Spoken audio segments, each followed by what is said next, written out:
ಮಡಿಕೇರಿಯಲ್ಲಿ ಕರೆದಿದ್ದ ಪತ್ರಿಕಾಗೋಷ್ಠಿಯಲ್ಲಿ ಮಾತನಾಡಿದ ವಿರಾಜಪೇಟೆ ತಾಲೂಕು ಬಿಜೆಪಿ ಯುವ ಮೋರ್ಚಾದ ಪ್ರಧಾನ ಕಾರ್ಯದರ್ಶಿ ಪ್ರವೀಣ್ ಭೀಮಯ್ಯ, ಬಿಜೆಪಿಯ ಕೆಲ ಹಿರಿಯ ನಾಯಕರು ಪಕ್ಷದ ನಿಷ್ಠಾವಂತ ಕಾರ್ಯಕರ್ತರನ್ನ ಕಡೆಗಣಿಸ್ತಾ ಇದ್ದು, ವಿರಾಜಪೇಟೆ ಕ್ಷೇತ್ರದ ಅಭ್ಯರ್ಥಿಯ ಆಯ್ಕೆ ವಿಚಾರದಲ್ಲಿ ಯಾವ ಕಾರ್ಯಕರ್ತರ ಅಭಿಪ್ರಾಯವನ್ನ ಕೇಳದೆ ಏಕಪಕ್ಷೀಯ ತೀರ್ಮಾನ ಕೈಗೊಳ್ಳಲಾಗಿದೆ ಎಂದು ಆರೋಪಿಸಿದರು.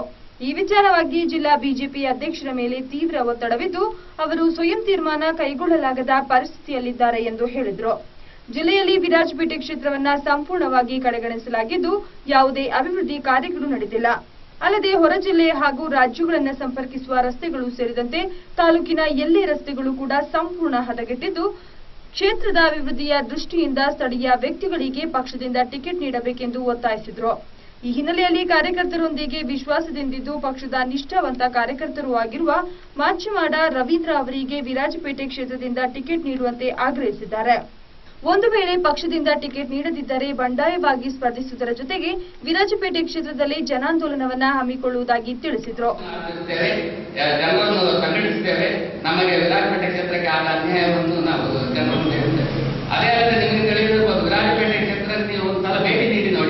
ವಿರಾಜಪೇಟೆ ನಿಮ್ಮ ಮಡಿಕೇರಿಯಿಂದ ವಿರಾಜಪೇಟೆಗೆ ಒಂದು ರಸ್ತೆ ಇಲ್ಲ. ಆ ಕಡೆಯಿಂದ ಮೈಸೂರಿಂದ ವಿರಾಜಪೇಟೆ ತರಬೇಕಾದ್ರೆ ಗೋಡಿಗೊಪ್ಪಕ್ಕೆ ಆನೆಗಳು ನಡೆದು ಕಾಲು ದಾರಿಯಲ್ಲಿ ನಾವು ಹೋಗ್ತಿದ್ದೇವೆ. ಅದೇ ರೀತಿ ವಿರಾಜಪೇಟೆಯಿಂದ ಹೊರ ರಾಜ್ಯವಾದ ಕೇರಳಕ್ಕೆ ಹೋಗ್ಬೇಕಾದ್ರೆ ಅಲ್ಲೂ ಅಷ್ಟೇ ಯಾವುದಾದ್ರೂ ರಸ್ತೆ ಇಲ್ಲ. ಏನು ನಮ್ಮನ್ನು ಅನ್ಯಾಯವಾಗಿ ಅವರು ಅನ್ಯಾಯ ಮಾಡಿದ್ದಾರೆ, ಬಹಳಷ್ಟು ಅನ್ಯಾಯವಾಗಿದೆ. ಇದೆಲ್ಲ ಸರಿಯಾಗಬೇಕಾದ್ರೆ ನಮಗೆ ನಮ್ಮ ಕ್ಷೇತ್ರದ ಒಬ್ಬ ಜನಪ್ರತಿನಿಧಿ ಬೇಕು.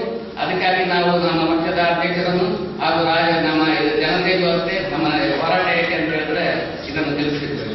ಇದೇ ಅಲ್ಲದೆ ನಮ್ಮನ್ನು ವಿರಾಜಪೇಟೆ ಕ್ಷೇತ್ರ ಅಂತ ಹೇಳಿದ್ರೆ ಇವರಿಗೆ ಒಂದು ಇದೇ ಇಲ್ಲ. ಏನಂತ ಹೇಳಿದ್ರೆ ನಮ್ಮನ್ನು ಅಷ್ಟು ಕಡೆಗಣಿಸಿದ್ದಾರೆ. ವಿರಾಜಪೇಟೆ ಕ್ಷೇತ್ರದ ಸುಮ್ಮನೆ ಈಗ ಒಂದು 3 ತಿಂಗಳು ಹಿಂದೆ ಇರ್ಬೋದು ನಿಮಗೆ ತಿಳಿಸಿದ್ದಾರೆ.